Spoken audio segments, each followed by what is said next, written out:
2 minutes. What am I to do with all this time? Be quiet.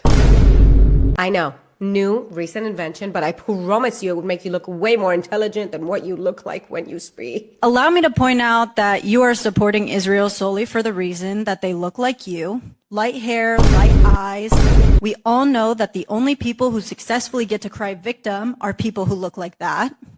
Babe, you look whiter than me. But unlike you, I don't see that as an issue. I don't look at the color of your skin and A, automatically assume what your ethnicity is, or B, put you on the scale of how victim you're allowed to be. Keep in mind that Israel is in the Middle East, where the population of surrounding countries look like me and a majority of the people in this room. Israel is in the Middle East. Jewish people are Middle Eastern. Jewish people originated from Judea, which is inside modern-day Israel. They were exiled and scattered around the world and mixed with a lot of different populations, but they have kept their Jewish identity and their will to return back to Jerusalem for thousands of years. Kind of makes you wonder, right? How did those people get there? Those people? Which people? Are you talking about these people? Or maybe these people? Or maybe these people? Or maybe these people? Or maybe these people? White hair and blue eyes. Can somebody tell that to Schmittler? Because during the Holocaust, we weren't white-haired and blue-eyed enough. It's just really funny how you adapt us into what you currently don't like. How did those people get there? The same way you all got here.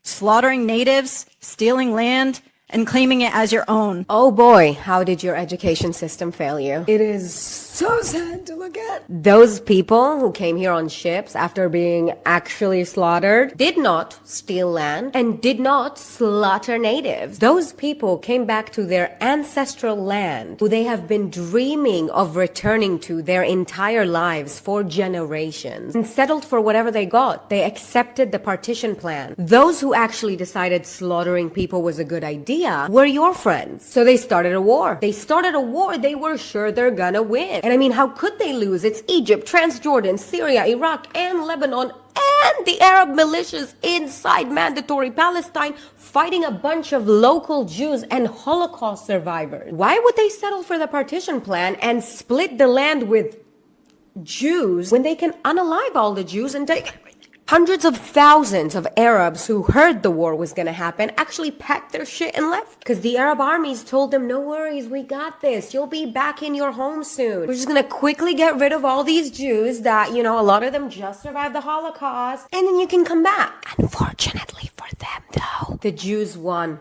Oopsie daisy, we're sorry. Just kidding. I was kidding. We're not sorry. The Jews won the war that they didn't start, and your friends started crying about losing the war that they started. And they are crying to this day. And sister, I'm really so sorry. You have to learn basic history from a Jew on Instagram. I really am. And one day, we will receive the same pitiful reparations and apologies that were given to the Native Americans, African Americans, Vietnamese. No, you won't. You never will, actually. You are going down in history just like every other group of people that have tried exterminating the Jews. Bigger and better and sexier than you tried, babe. And they met the same fate you will. A stain in the history books and a miserable, miserable failure. Look at all the kingdoms and empires that tried exterminating us in the past. Where they at? Exactly. I always say this, by the way. If we were to lose to you,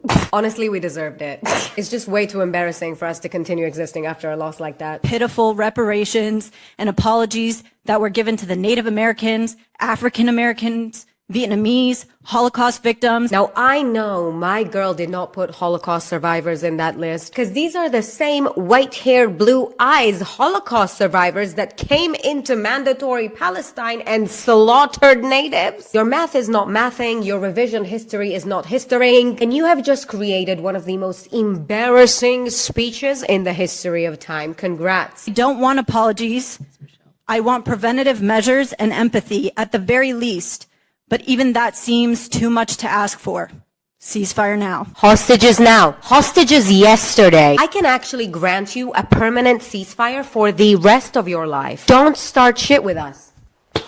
You have been blessed with one of the best enemies to live right next to. We would never, ever, ever try to start anything with you as long as you don't start anything with us. We would never try to hurt you. We would never try to unalive you. We would never try to conquer you. We just want to be left alone. Just leave us alone. The reality is this. Our country is not going anywhere ever. Ever. Can somebody get the memo to the doomsday clock in Iran, by the way? We are here to stay. You will never end us. You will never take this land. This is the reality. The question remains, do you want to keep starting wars you can't finish and then cry that you couldn't finish it? Because I promise you, sister, you will cry for the rest of your life. And I'm going to end it with a friendly tip. Next time you get 2 minutes,